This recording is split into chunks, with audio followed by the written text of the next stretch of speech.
तो अभी चल रहे हैं मेरे चैनल पे बजट समर ट्रिप, और इस ट्रिप पे आगे की यात्रा करने के लिए मैं पहुंचा रेलवे स्टेशन पर भारत में सबसे बड़ा प्रॉब्लम है एक्सेसिव पॉपुलेशन और बहुत ही लिमिटेड ट्रेन ट्रैक्स, जिसकी वजह से बहुत ही कम ट्रेन रहता है। किसी भी जगह पे जाने के लिए आपको कभी भी आसानी से टिकट नहीं मिलेगा, जिसका परिणाम ये निकलता है कि आपको कम से कम 1 महीने पहले ट्रेन टिकट बुक करना पड़ता है, जो हर बार पॉसिबल नहीं होता है। तो मैंने डिसाइड किया कि मैं अगर रिजर्व कैटेगरी का टिकट नहीं मिल रहा है तो मैं अनरिजर्व कैटेगरी में ऐसे ही ट्रेवल करूंगा, नॉर्मल टिकट लेके जनरल बॉगी में। पर इतने गर्मी में इतने भीड़ में ट्रेवल करने का मेरा हिम्मत जवाब दे दिया, जिसकी वजह से मैं रेलवे स्टेशन से वापस आ गया, अपने बाइक की सर्विसिंग वगैरह कराया, बाइक को प्रिपेयर किया है कि लंबे टूर के लिए, और कल सुबह सुबह 4 बजे मैं इस ट्रिप के लिए निकल जाता हूँ। जय श्री गणेश।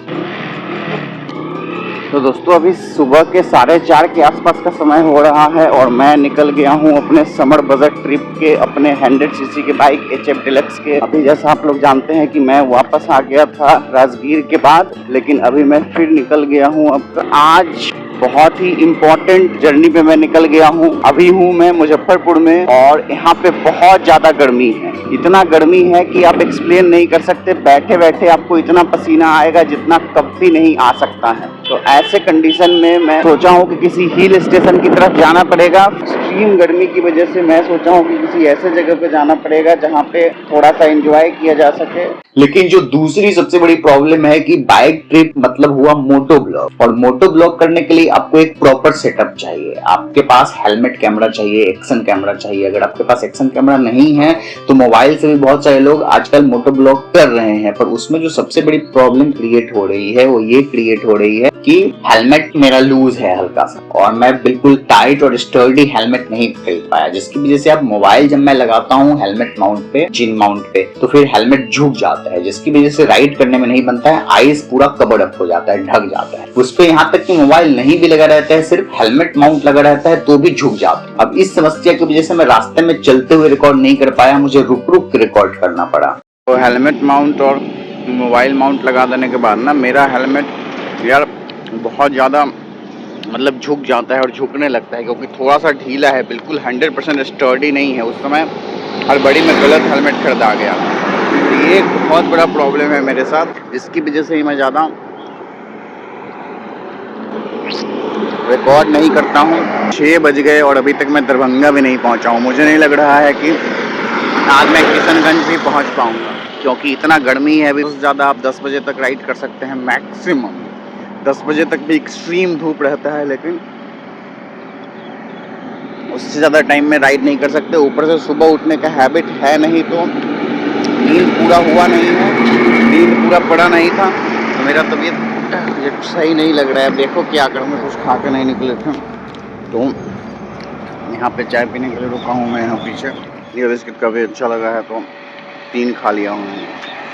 इस ब्रिज का नाम महाकोसी ब्रिज है। उधर ट्रेन का ट्रैक भी बना हुआ है उस साइड, और इस साइड आपका महाकोसी नदी। कोसी नदी बिहार में बहुत ही महत्वपूर्ण है, क्योंकि कोसी नदी से ही बहुत ज़्यादा बाढ़ यहाँ पे आता था पहले, और आजकल तो फिर वर्षा ही नहीं हो रहा है। नेपाल से पानी छोड़ा जाता था पहले, तो अब तो नेपाल से भी पानी नहीं छोड़ा।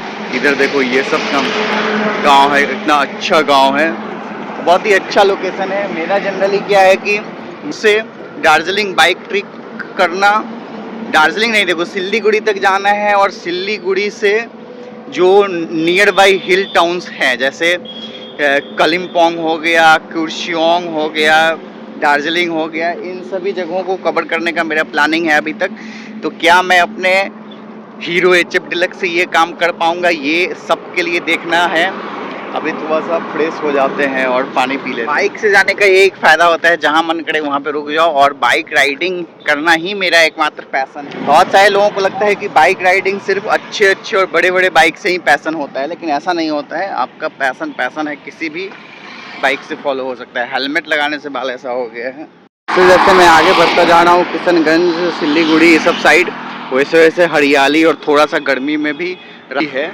हालांकि अभी तो 8 बज रहे होंगे, तो इतना में आपका ज़्यादा मतलब गर्मी तो ऐसे भी नहीं रहता है, लेकिन मुजफ्फरपुर में काफ़ी उमस थी, ह्यूमिडिटी यहाँ बहुत कम लग रहा है अभी 9 बजने वाला है और इस रेस्टोरेंट में मैंने ब्रेक ले लिया।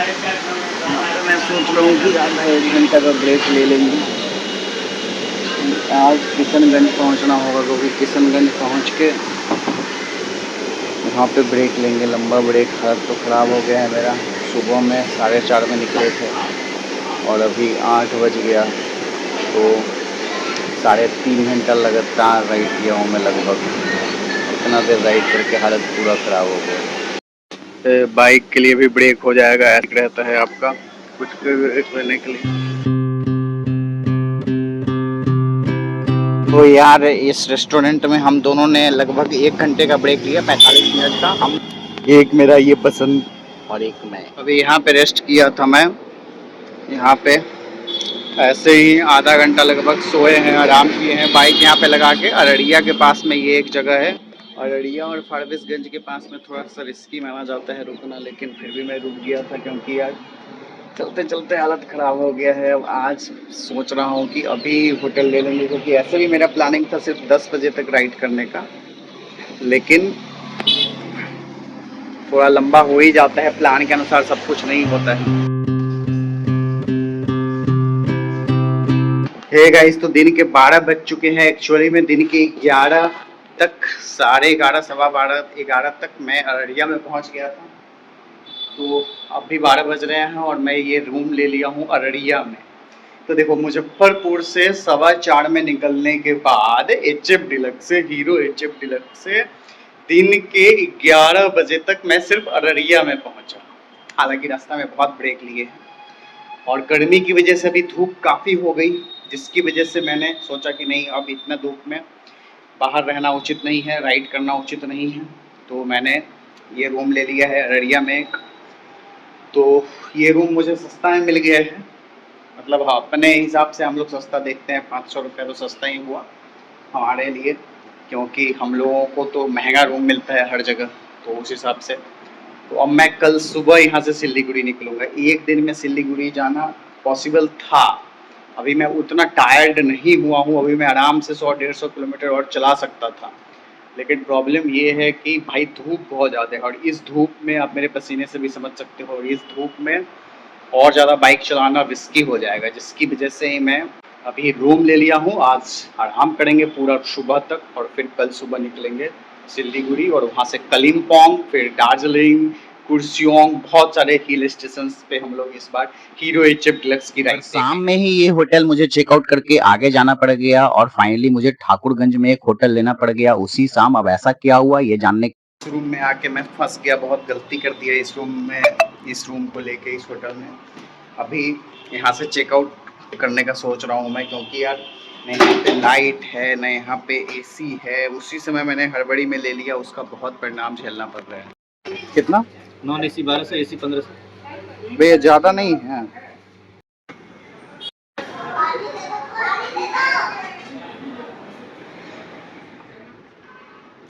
यार इतना अच्छा रूम जो है वो मैंने लाइफ में कभी भी नहीं यूज किया है। देखो, इतना अच्छा वॉशरूम है, इतना अच्छा बाथरूम, गीज़र भी लगा हुआ है, फुल ऑन स्टैंडर्डनेस है। उधर भी बालकनी है और इधर पर्दा हटाओ और बाहर सड़क का नज़ारा, क्या गजब का नज़ारा है।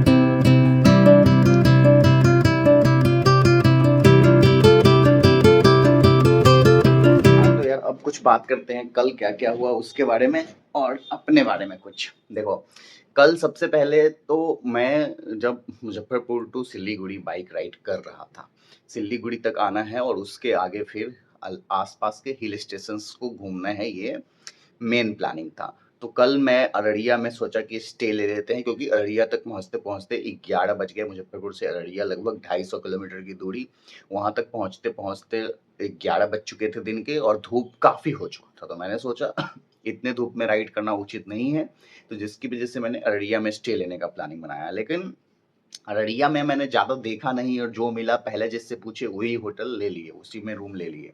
अब हुआ क्या कि उसका रूम तो चलो ठीक ठाक था, रूम से प्रॉब्लम नहीं था। प्रॉब्लम इस बात का था कि उनका लाइट वहाँ पे नहीं रहता था, लाइट कट कट पूरा दिन भर कटा हुआ रहता था, और इन्वर्टर वो लगाया हुआ था और इन्वर्टर का कनेक्शन सिर्फ पंखा में था, और पंखा मतलब रूम इतना गर्म है, गर्म हवा दे रहा है। रूम के अंदर जाने के बाद ऐसा लग रहा था जैसे आप आलू की तरह उबल रहे हो, जैसे आलू जब हम उबालते हैं खाना बनाने के लिए। ऐसे भी उसके रूम में पंखा के अलावा और कुछ था नहीं, एग्जॉस्टर लगा हुआ था।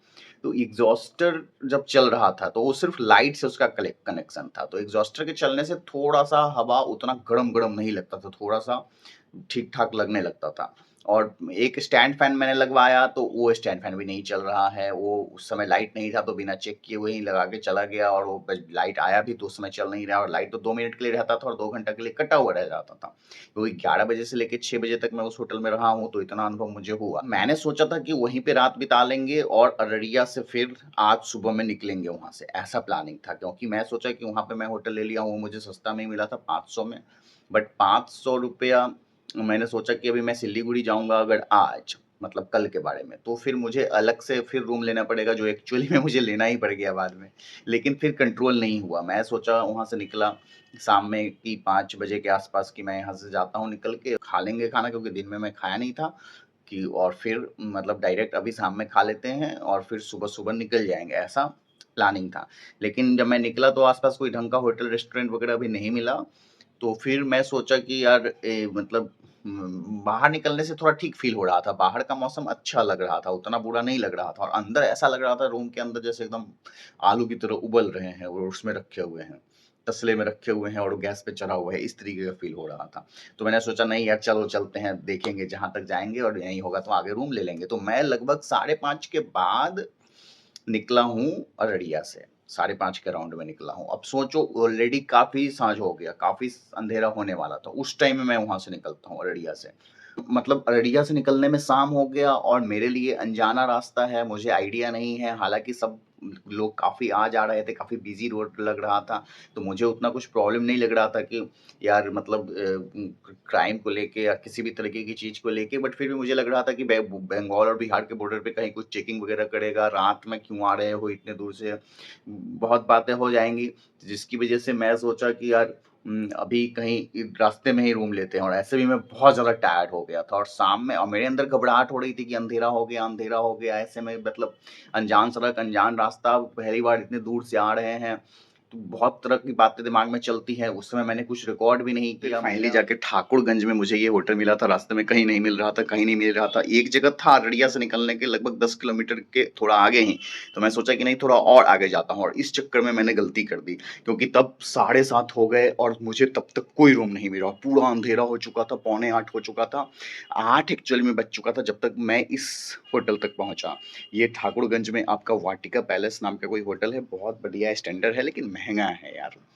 लेकिन क्या कर सकते हैं, अब मजबूरी में मुझे 8 बजे की मैं सिलीगुड़ी में ही डायरेक्ट मिलता फिर यहाँ से 50 किलोमीटर आगे। ठाकुरगंज है, ये आपका बिहार में ही पड़ता है, लेकिन आप जब देखोगे बाहर तो आपको लगेगा कि यार बंगाल में तो नहीं आ गए क्या, सब लोग बंगाली बंगाली टाइप लग रहे हैं और बंगाली टाइप एक्सेंट भी है सबका। तो आज का प्लानिंग क्या है, आज का प्लानिंग ये है कि सबसे पहले मैं यहाँ से सिलीगुड़ी जाऊंगा और सिलीगुड़ी से आगे कलिम्पोंग के रास्ते में बढ़ेंगे, देखेंगे जहाँ पे सूटेबल लगेगा रुकना, आज वहीं पे नाइट बिताएंगे, ऐसा मेरा प्लानिंग है अभी तक का। तो आप बने रहे पूरे वीडियो। कितना स्टैंडर्ड रूम है, इतना स्टैंडर्ड रूम ये लोग बना लेते हैं कि मैं क्या बताऊँ यार तुमको। होटल की गैलरी सब कुछ जो है पूरा भी बंद है, कुछ भी नहीं खुला हुआ। तो पहली बार जो है वो आज मैं बाइक से कोई 2 स्टेट्स का बॉर्डर क्रॉस करूंगा। जनरली ये होता है कि मैं आपका अपने ही इसी बाइक से HF डिलक्स से कंट्री का बॉर्डर क्रॉस कर चुका हूँ। इंडिया का बॉर्डर नेपाल में क्रॉस किए थे हम लोग, नेपाल गया था मैं इसी बाइक से। पर पहली बार मैं रोड से बॉर्डर क्रॉस कर रहा हूँ अपने बाइक से। रोड से बॉर्डर क्रॉस कर चुके हैं बट बाइक से बॉर्डर पहली बार क्रॉस कर रहे हैं। ट्रेन से तो पता नहीं चलता है कि कब आप एक स्टेट से दूसरे स्टेट में गए, बट रोड से पता चलता है कि नहीं, ये हम लोग चेक करेंगे। केले का बागान जो है वो सिर्फ हाजीपुर में ही नहीं, किशनगंज में भी मिलता है।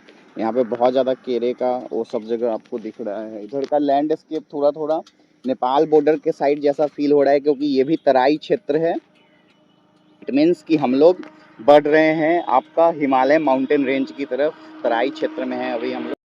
और ये देखो गाइस, आपका पहली बार टी गार्डन शुरू हो गया है। इधर बिहार से किशनगंज से आगे टी गार्डन शुरू हो गया है आपका, और बिल्कुल आसाम की याद ताज़ा हो गई है टी गार्डन को देख के। मुझे लगता है दोस्तों यही आपका बंगाल और बिहार बॉर्डर है। और इधर आपका बहुत बड़े बड़े केले के बागान भी देखने के लिए मिलते हैं और टी गार्डन भी देखने के लिए मिलता है। टी गार्डन और केला सब देखने के लिए मिलता है। गाइस तो जैसे ही आपका बिहार बॉर्डर क्रॉस होके बंगाल में हम लोग आए हैं, बहुत सारी चीज़ें चेंज लगी है, काफ़ी जंगल टाइप का हो गया। लेकिन बंगाल में घुसने के बाद से रोड जो है वो सिंगल हो गया है आपका। इधर जो है वो काफ़ी अच्छा नज़ारा, यही ग्रीनरी के लिए मैं इतना लंबा राइड किया हूँ। सेम ग्रीन, कितना बड़ा काली जी की मंदिर देखने के लिए मिली है, बहुत ही गजब की काली जी की मूर्ति है। इस पूरे एरिया में बहुत अच्छा सराउंडिंग है यहाँ का, एब्सोल्युटली गॉर्जियस। ज़्यादा खूबसूरती बढ़ गई है दोस्तों यहाँ पे। उधर पहाड़ है उस साइड और इस साइड आपका टी गार्डन है, और यही देखने के लिए मैं बेचैन था इतने दिनों से। मैं ठाकुरगंज से सीधे सिल्लीगुड़ी की तरफ जा रहा था और रास्ते में इतने सारे पुलिस चेक पोस्ट थे कि मैं डर के मारे भी रुक रुक के रिकॉर्ड नहीं कर रहा था। देखो ऐसे क्या होता है कि चलते चलते आपका कैमरा में एक्शन कैमरा लगा हुआ है, आप रिकॉर्ड करते जा रहे हो, लोगों को पर्पस पता चल रहा है कि आप एक मोटो ब्लॉगर हो। लेकिन ऐसे आप रुक रुक के कहीं पे रिकॉर्ड करोगे ना तो आपको शक हो जाता है सामने वाले के, क्यों स्पेशली रिकॉर्ड कर रहा है, कुछ बात है। और सिल्लीगुड़ी खासतौर से इंडिया का चिकन नेक एरिया माना जाता है और इसीलिए वहां पे रास्ते में हर 100 मीटर के बाद 200 मीटर के बाद बहुत सारे चेक पोस्ट थे। इसलिए यहाँ से लेके सिल्लीगुड़ी तक मेरे पास ज्यादा फुटेज नहीं है, मैं बिल्कुल भी रिकॉर्ड नहीं कर पाया। और रास्ते में एक जगह मुझे रोक भी लिया गया सब कुछ चेक करने के लिए, क्योंकि नंबर से उन लोगों को पता चल जाता है कि मैं बिहार से आ रहा हूँ। हालांकि वहां पे बिहार और बंगाल में क्रॉस करना कोई बड़ी बात नहीं होगी क्योंकि पास में ही बॉर्डर है तो लोग आते जाते होंगे, लेकिन फिर भी मुझे रोक लिया गया चेक करने के लिए। और मेरे पास भी एक प्रॉब्लम था, मैं भूल गया था, मुझे पता नहीं था इसके बारे में, मेरे बाइक का इंश्योरेंस फेल हो चुका था। अब उसके लिए उन लोगों ने 2000 का चालान काट दिया, फाइन कर दिया। हालांकि मैं चालान लेके अपना आगे बढ़ गया, वो लोग बोले कि आप आगे आपको दिक्कत नहीं होगी, अब यहाँ पे मैं रिसीप्ट बना देता हूँ। और वीडियो वहाँ पे रिकॉर्ड करने के लिए मना कर दिया कि यहाँ पे आप कुछ भी रिकॉर्ड नहीं कीजिए और कहीं पे भी रिकॉर्ड कीजिए तो परमिशन लेके रिकॉर्ड कीजिए। तो मतलब ऐसे पुलिस वालों ने कुछ ज्यादा रूडली बिहेव नहीं किया, लेकिन थोड़ा सा डर लग जाता है ऐसे सीक्रेट एरिया में। तो मैं उसके बाद सिल्लीगुड़ी पहुंचने के बाद बहुत ज्यादा जाम में फंस गया, इधर उधर बहुत ज्यादा जाम लगा हुआ था। वहां पे अभी पूरा सिटी अंडर कंस्ट्रक्शन चल रहा है, बड़ा सा ब्रिज बना रहा है, तो मैं तो काफी इधर उधर भटका पहले गूगल मैप के रास्ते से, क्योंकि कर्सियोंग और दार्जिलिंग वाले रास्ते में तो मुझे जाना नहीं था, उसका बड़ा सा बोर्ड लगा हुआ था, लेकिन कलिम्पोंग का कोई बोर्ड नहीं लगा हुआ था।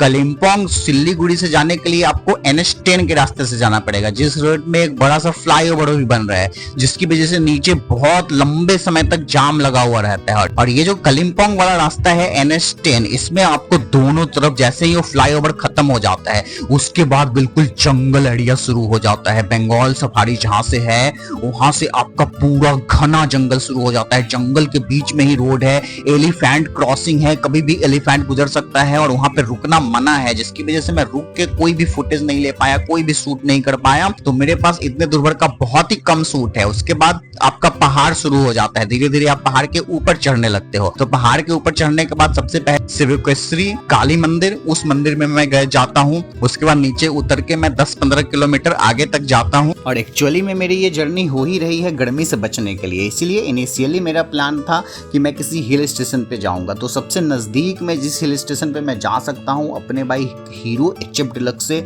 जो सिर्फ एक 100cc का बाइक है, और 100cc के बाइक से जो एक कम्यूटर सेगमेंट का बाइक है, इस कम्यूटर सेगमेंट के बाइक से टूरिंग करना और ऊपर से माउंटेनियस रीजन में चलाना अपने आप में एक बहुत ही अलग तरीके का अनुभव हो सकता है, रिस्क की बात भी हो सकता है। पर मैंने डिसाइड किया कि नियरेस्ट हिल स्टेशन पे जाएंगे। तो हमारे यहाँ से नियरेस्ट हिल स्टेशन कौन सा होगा? ऑब्वियसली दार्जिलिंग होगा। सिल्लीगुड़ी के आसपास जितने भी हिल स्टेशन हैं, जैसे आपका कलिम्पोंग हो गया, कुर्सियोंग हो गया, दार्जिलिंग हो गया, गैंगटॉक हो गया, इन सब जगहों पे जाया जा सकता था। मैं कलिम्पोंग की तरफ निकला क्योंकि मुझे थोड़ा सा अलग करना था। दार्जिलिंग तो सब लोग जाते हैं, तो मैंने सोचा पहले कलिम्पोंग जानते हैं, फिर वहाँ दार्जिलिंग काफी दूर भी है, सिल्लीगुड़ी से 110 किलोमीटर के आसपास है, और कलिम्पोंग आपका 50-60 किलोमीटर के आसपास है, 60 किलोमीटर के आसपास है प्रोबेबली, या 72 किलोमीटर है, अभी मैं श्योर नहीं हूँ, मैं स्क्रीन पे आपको लिख दूंगा। कलिम्पोंग वाले रास्ते में निकल गया, बट वहाँ पे आपका जाने के बाद मैं रास्ते में बहुत ज्यादा कैश लेके नहीं गया हुआ था। मैं ज्यादातर खर्चा UPI के थ्रू करता हूँ, तो मुझे लगा कि मतलब उतना जरूरी नहीं पड़ेगा। मेरे माइंड में ये बात आया नहीं, हालांकि प्रिपरेशन के समय मैंने ये देखा था, ChatGPT से पूछा था मैंने, तो उसने मुझे बताया था कि आप कैश ज्यादा रख लेना और वहाँ पे आपको कैश की जरूरत पड़ सकती है। बट फिर भी मैंने उतना ध्यान नहीं दिया, मैं बहुत ही कम कैश लेके गया हुआ था। माउंटेन के ऊपर तो आपका नेटवर्क ही नहीं रहता है, जो कि एक अच्छी चीज भी है, क्योंकि सब जगह टावर नहीं गाड़ना चाहिए, हमें नेचर के साथ खिलवाड़ नहीं करना चाहिए, तो वहाँ पर नेटवर्क नहीं पकड़ता है। लेकिन इसका ये परिणाम हुआ कि मैं फिर ज्यादा लंबा ट्रेवल नहीं कर सकता। पहाड़ के ऊपर तो हर चीज जनरली ग्राउंड पे जो चीजें जितनी भी मिलती है उससे थोड़ा सा महंगा रहता है पहाड़ के ऊपर, जो होना भी चाहिए, क्योंकि भाई अब कोई ग्राउंड से लेके जाएगा ऊपर तो उसको तो ज्यादा चाहिए होगा ना हल्का सा। तो पहाड़ के ऊपर अगर मैं कलिम्पोंग में जाता, और सबसे बड़ी बात है कि मैं HF डिलक्स से अगर पहाड़ी रास्ते में आप राइड कर रहे हो, बहुत ही सांप वाला रास्ता है, बहुत ही सांप टर्न अचानक से हो जाता है, उधर से ट्रक भी आ रहा होता है, तो माउंटेनियस रीजन में अगर आप 10-20 किलोमीटर भी चल रहे हो तो आपको 1 घंटा 1.5 घंटा का समय लगता है जनरली। तो मैं ऊपर से मेरे बाइक से तो और ज्यादा समय लग सकता है, क्योंकि चढ़ाई के ऊपर थोड़ा सा प्रॉब्लम होता है। और जैसे जैसे आगे बढ़ता जा रहा था, मैं सिबोक से लगभग 10-15 किलोमीटर आगे बढ़ गया, तो उसके बाद काफी आपका चढ़ान काफी ज्यादा हो गया था, तो उतने चढ़ान में बहुत प्रॉब्लम होने लगी थी। और ऊपर से मैं सोचा कि अगर जैसे कैश नहीं है तो ऐसा भी नहीं है कि मैं घूम के आ सकता हूँ, मुझे ठहरना पड़ेगा जाने के बाद, क्योंकि जाते जाते ही अंधेरा हो जाएगा, 4 बज जाएगा, और पहाड़ के ऊपर जल्दी भी ढल जाता है दिन। तो अगर मैं उसके बाद आने का कोशिश करता रिटर्न, और रिटर्निंग में सबसे ज्यादा दिक्कत होता है, क्योंकि रिटर्निंग में चढ़ान उतारने के समय क्या होता है कि एक साइड खाई रहता है और अचानक से सांप टर्न होता है, और पीछे से ट्रक आपके ऊपर चढ़ा रहता है, सामने से भी बड़ा कार आ रहा होता है। तो ऐसे कंडीशन में हमेशा ही खतरा बना रहता है सीधे खाई में गिर जाने का। स्लिप करता है बाइक बहुत ज्यादा ढलान के समय, उतरते समय, जिसकी वजह से मैंने डिसाइड किया कि नहीं, अभी नहीं जाते हैं बाइक राइड को, इतना ही दूर तक रखते हैं। तो सिबोक से लगभग 15 किलोमीटर दूरी तक मैंने बाइक राइड किया। उसके बाद मैं वापस बंगाल सफारी के पास आके होम स्टे लेके ठहरता। देखो यार, टिस्टा रिवर है, ये पूरा माउंटेनियस रीजन में आ गया हूँ, कितना खूबसूरत। एक मंदिर है आगे, उस मंदिर में बैठते हैं कुछ देर।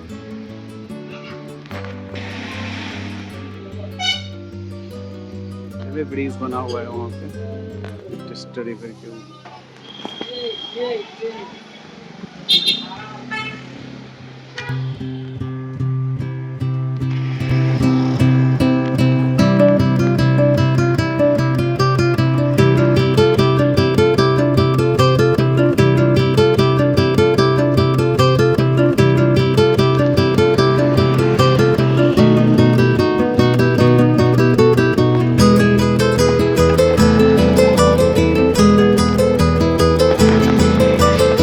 कौन सा नदी है ये?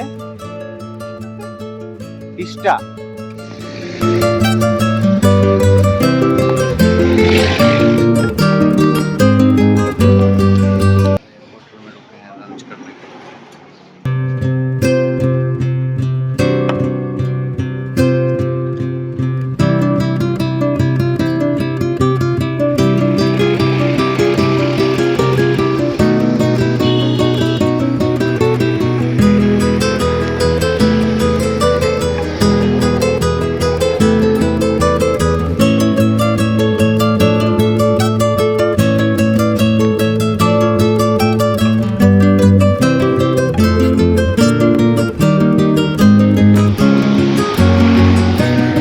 ढूंढ रहा हूँ मैं कि एक होम स्टे लेके और स्टे कर जाएंगे, रुक जाएंगे यहाँ पे एक दिन, फिर कल यहाँ से रिटर्न हो जाएंगे कलिम्पोंग से।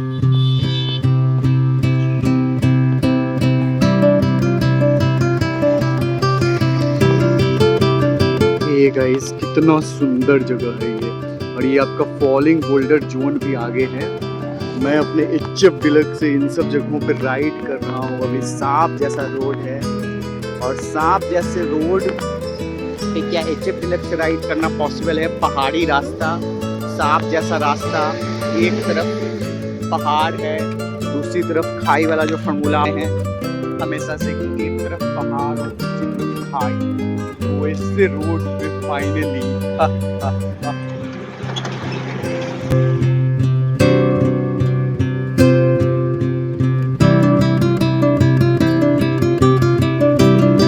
बचपन से जो आप सुनते आए होंगे, एक तरफ पहाड़ है एक तरफ खाई है, ठीक वैसा ही सिचुएशन है। मैं ज़्यादा रिकॉर्ड नहीं कर पा रहा हूँ, क्योंकि एक तो मैं अकेले में हमेशा कम रिकॉर्ड करता हूँ, ऊपर से रिकॉर्ड करने में बन भी नहीं रहा है। ऐसा है ये पूरा का पूरा जगह बिना हेलमेट कैमरा के। अगली बार मैं हेलमेट कैमरा लगा के राइड करूँगा पहाड़ी जोन में।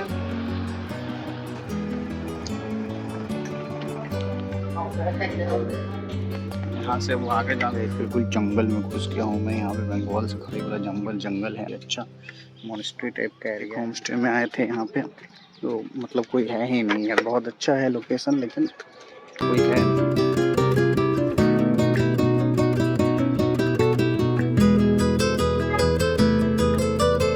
ये देखो कितना अच्छा होम स्टे लिया हूँ मैं। बाहर का नज़ारा मैं दिखाऊंगा, कितना अच्छा और खूबसूरत नज़ारा है यहाँ। तो अभी काफ़ी टायर्ड हो गए हैं, खाने निकलेंगे थोड़ी देर में। अरे यार बंद हो जा, खाना नहीं खाए हैं। दिन भर राइड हो रहा काफ़ी दिनों से, तो इधर बालकनी भी है। बालकनी से छत दिखता है।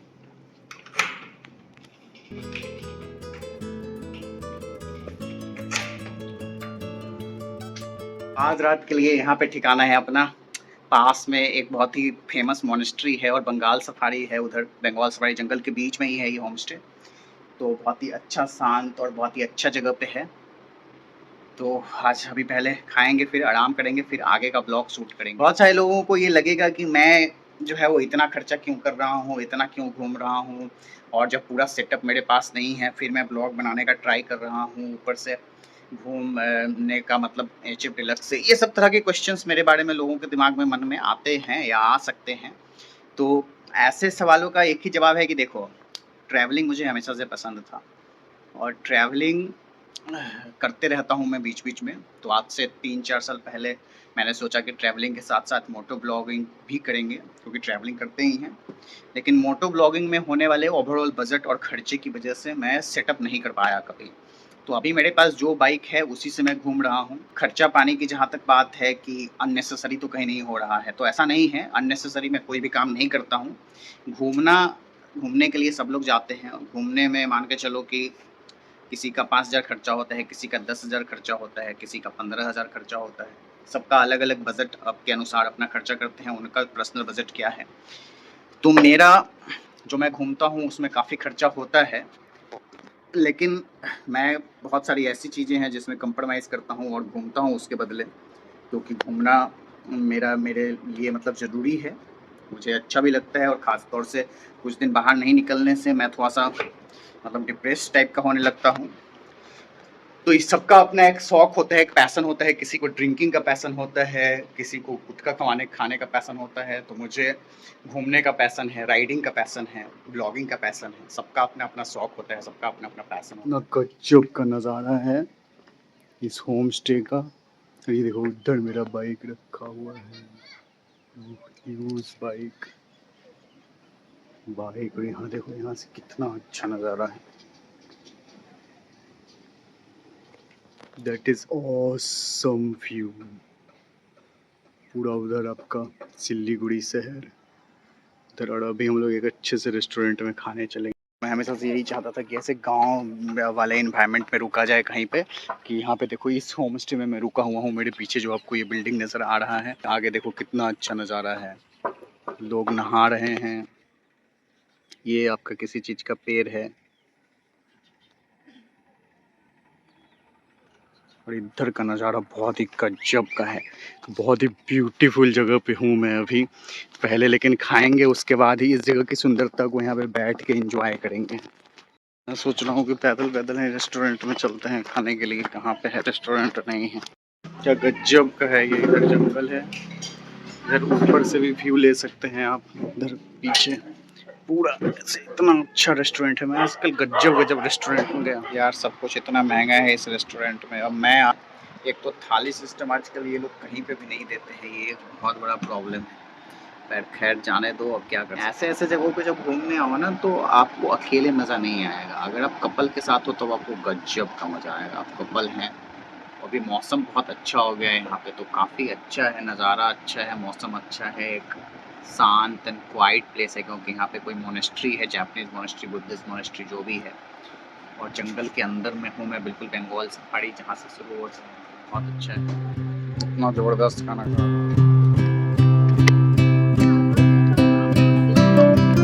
तो ये सब तरह का गांव होता है कि जहाँ पे आप कमा भी सकते हो।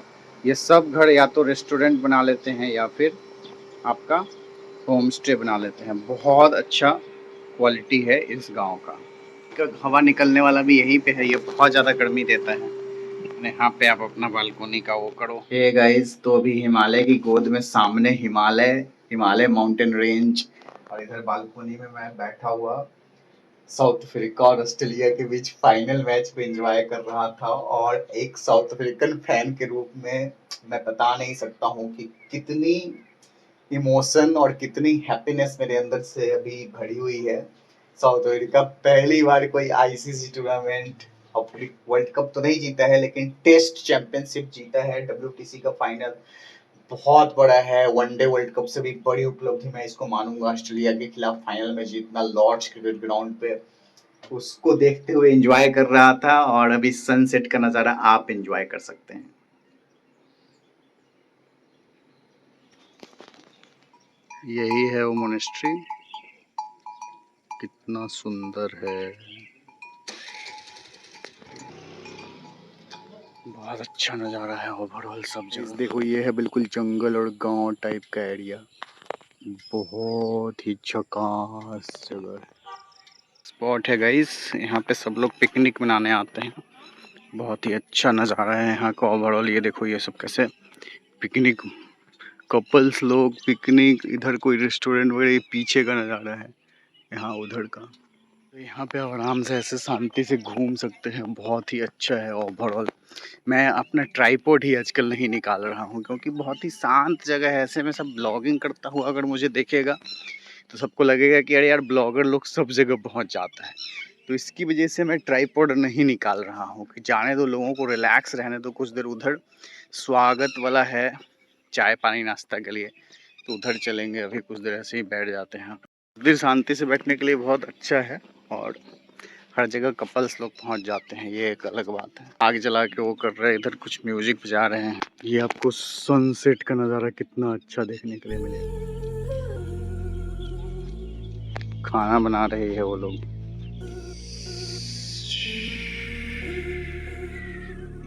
अब देखो यहाँ का नज़ारा कैसा है, क्या गजब का जगह पे मैं इस बार स्टे कर रहा हूँ। अच्छे जगह पे जो सनसेट हो रहा है।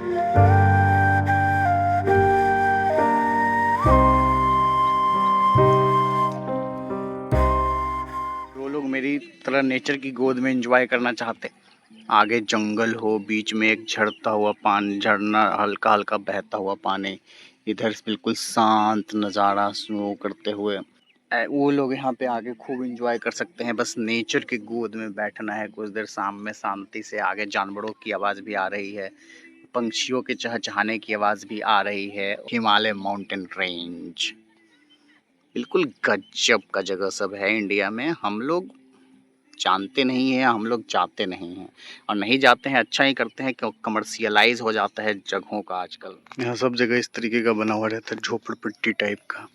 ये भी कोई होम स्टे का वो एरिया है, बहुत सुंदर है। यहाँ पे आराम से बैठ के चाय पियो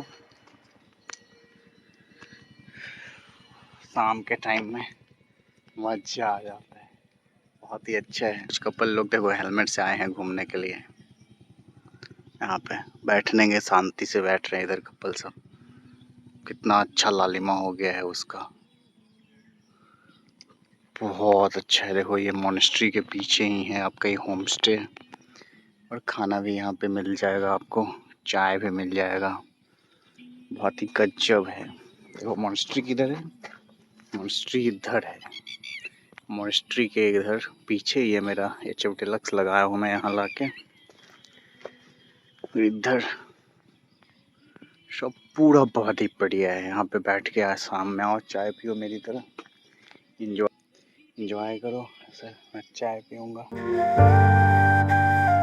जहाज में वो अति हुआ था ना। हाँ, वो एक्सीडेंट होने से पहले क्या ना। हाँ, एक्सीडेंट होने से पहले की हादसा ये बस टीवी पे अपना ही ब्लॉग देख रहा हूँ मैं। क्या गजब का हो गया। गाइस बहुत ज़्यादा बारिश हो गया है सुबह सुबह आपका यहाँ पे, ये देखिए नदी कितना तेज धार आ गया और पानी अचानक से रात भर में कितना बढ़ गया है यहाँ पे। ये बहुत तेजी से काफ़ी वर्षा हो गया है। बालकनी से सुबह सुबह भी बारिश का नज़ारा ले रहा हूँ। और यार मुझे आज सुबह में ही रिटर्न होना था, बट यहाँ पे इतना तेज हो गया है वर्षा, कैसे निकलूँगा मैं, क्योंकि यार ये जो जगह है ना ये बिल्कुल जंगल के बीच में स्लिपरी रोड्स हैं, और स्लिपरी रोड्स के साथ आप एलिफेंट क्रॉसिंग भी है। अभी 5 से 20 होने वाले हैं, तो मैं अभी नहीं निकलूंगा, फिर मुझे बहुत लेट हो जाएगा, और दिन होने से रास्ते में पुलिस भी डिस्टर्ब करती है। तो इसके लिए मैं सोच रहा था कि जल्दी सुबह सुबह निकल जाएंगे, कम से कम आज अररिया तक पहुंच जाएंगे, यदि तो फिर एक दिन का ब्रेक लेके फिर वहां से निकलेंगे। लेकिन मुझे लग रहा है कि बहुत मुश्किल हो जाएगा, भाई टोटल 400 किलोमीटर यहाँ से जाना है। एक दिन में 400 किलोमीटर जाने के लिए अगर मैं सुबह में निकलता हूँ तो ही पॉसिबल है, और स्लिपरी रोड और एलिफेंट क्रॉसिंग होने की वजह से मैं जाना नहीं चाहता। अरे यार बहुत तेज बारिश हो रही है, मैं पता नहीं ऐसे में कैसे जाऊँ।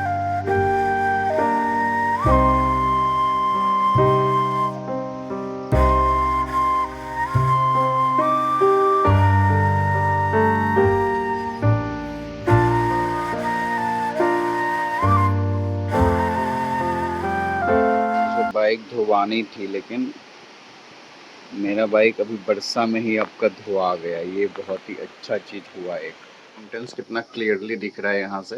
अभी मैं यहाँ से चेकआउट कर रहा हूँ।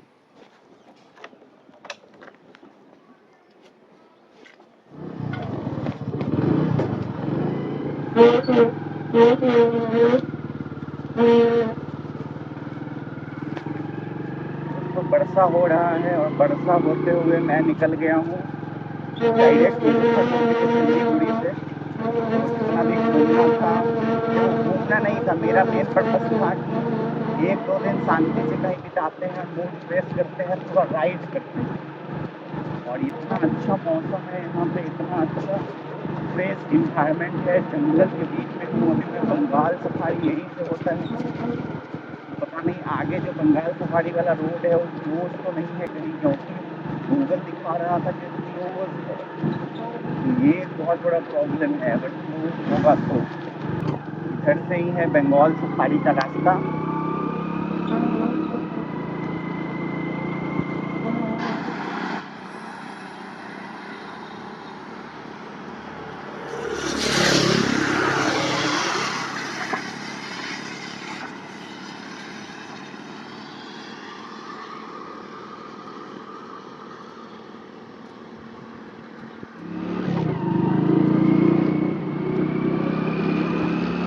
बहुत ही अच्छा रोड है। कल मैं इस रोड से आया था और आज मैं इस रोड से जा रहा हूँ। यहाँ पे दोनों तरफ चाय बागान है, मज़ा आ जाता है आपको इसमें चल के।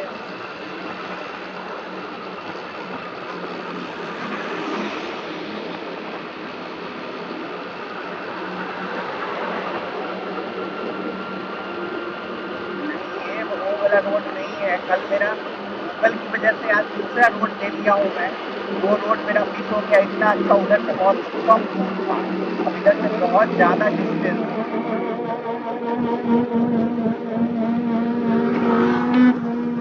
इधर से नज़ारा ज़्यादा अच्छा। इस रेस्टोरेंट में आते समय ब्रेक ले लिया हूँ मैं।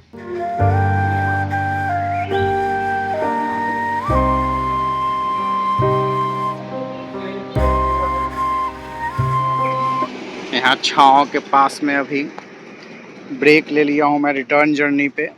एक ही दिन में रिटर्न करने का सोच रहा हूँ मैं मुजफ्फरपुर। सोचो मैं निकला था सुबह में 9:30 में, और रास्ता एक बार भटक गया मैं गूगल की वजह से, जो बहुत ही सीधा स्ट्रेट रास्ता है।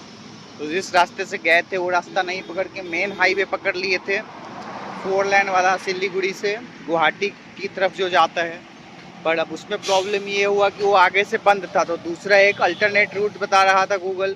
तो फिर वो रूट से आपका ज़्यादा हो गया था, 435 किलोमीटर हो गया, जबकि जिस रूट से मैं कल गया था परसों, वो रूट से मात्र 390 किलोमीटर था। वहाँ से कालिम्पोंग से 370 किलोमीटर सिलीगुड़ी से। तो उस रोड को नहीं छोड़ के ये रोड मुझे दे दिया, जिसकी वजह से मैं वापस आया सिलीगुड़ी, फिर वहाँ से ये रोड पकड़ा हूँ। तो अभी 4 बजने वाले हैं। 4 बजने वाले क्या मतलब 4 बज ही गए होंगे मुझे लग रहा है। देख लो 4-5 हो गया और अभी तक मैं मतलब फारबिसगंज के आगे आया हूँ थोड़ा सा। तो मुजफ्फरपुर यहाँ से आपका मान के चलो कि है 215 के बीच में होगा। तो काफ़ी दूर है अभी भी। तो मुझे लगता है कि 7 बजे के बाद तो मैं राइडिंग नहीं करना पसंद करता हूँ। तो मेरे पास 3 घंटे का समय है। अब 3 घंटे में मैं कहाँ तक ही जा पाऊँगा, ये बड़ा प्रश्न है। हाईवे है, इधर एक रोड जाता है बहुत ही अच्छे जगह पे। अब पता नहीं कहाँ जाता है, कहीं तो जाता है यार। और इधर ये गन्ना पीने के लिए मैं रुका था, लेकिन गन्ने वाले का मशीन खराब हो गया है। दोस्तों इतना साफ सुथरा और शांत अच्छे हरियाली वाले जगह पे भी मैं आराम कर रहा हूँ। 170 किलोमीटर अभी भी दूर है मुजफ्फरपुर, 170 किलोमीटर, और मेरा शरीर बिल्कुल भी जवाब नहीं दे रहा है। पूरा एकदम लगता है आज रात में पहले ही कहीं स्टे करना पड़ेगा। पूरा पीठ में और कंधे साइड में बहुत ज़्यादा पेन हो गया है दोस्तों, काफ़ी शाम तक। और अभी तक मैं दरभंगा भी नहीं पहुंचा हूं। मुझे समझ में नहीं आ रहा है कैसे क्या होगा। अभी मुजफ्फरपुर 100 किलोमीटर है और दरभंगा लगभग 50 किलोमीटर। तो अब मुझे लग रहा है कि दरभंगा में ही स्टे करना पड़ेगा। हे गाइस, तो आज फिर से रूम लेना पड़ गया है और आज दरभंगा में स्टे कर गया हूं मैं, क्योंकि यार लगभग 9 बज गए रात के और मैं अभी तक दरभंगा ही पहुंचा। अभी से मुझे रात में 1.5 घंटा और लगता मुजफ्फरपुर पहुंचने के लिए। जाया जा सकता था, लेकिन मैंने सुबह पूरा शरीर टूट गया था बिल्कुल ही। अब राइड 1 सेकंड भी राइड करने का मन नहीं कर रहा था। हीरो HF डिलक्स से वहाँ कलिम्पोंग से मैं आज तो मैं बंगाल सफारी से निकला। बंगाल सफारी से 395 किलोमीटर आना था मुजफ्फरपुर के लिए। तो मैंने लगभग 11 घंटे में राइड किया 350 किलोमीटर। मतलब मान के चलो 340 के आसपास। इतना किलोमीटर आज राइड हो गया दिन भर में, क्योंकि बीच में थोड़ा सा एक जगह भटके भी। तो बिल्कुल ही मतलब पूरा बॉडी जवाब दे दिया है आज।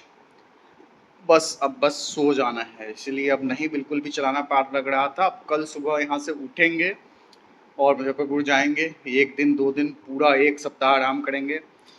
दोस्तों बहुत मेहनत हो रहा है। आप हमारे चैनल को वापस सब्सक्राइब करें। इंटरटेनिंग ब्लॉग्स, इंफॉर्मेटिव ब्लॉग्स हमारे चैनल पे आपको देखने के लिए मिलते रहेंगे। कि आप भी यदि कोई ट्रिप कर रहे हैं तो उस ट्रिप से रिलेटेड यूजफुल इन्फॉर्मेशन आपको हमारे ब्लॉग में ज़रूर मिलेगा, और प्लस एंटरटेनमेंट भी। ये बाइक ट्रिप आप लोगों को कैसा लगा? मुजफ्फरपुर टू सिबोक रख देते हैं, कलिम्पोंग तक जाना था लेकिन कलिम्पोंग तक हुआ नहीं। लेकिन फिर भी 2 दिनों में मैंने 1000 प्लस किलोमीटर चलाए अपने हीरो HF डिलक्स से। अपने आप में एक बहुत बड़ी बात है। और आपके पास भी हीरो HF डिलक्स है, आप भी अगर हीरो HF डिलक्स के फैन हो तो आप हमारे इस वीडियो को अवश्य लाइक करो और चैनल को अवश्य सब्सक्राइब करो। एक अच्छे से बाइक ट्रिप या दूसरे ट्रेन जर्नी में हम लोग मिलेंगे नेक्स्ट वीडियो में।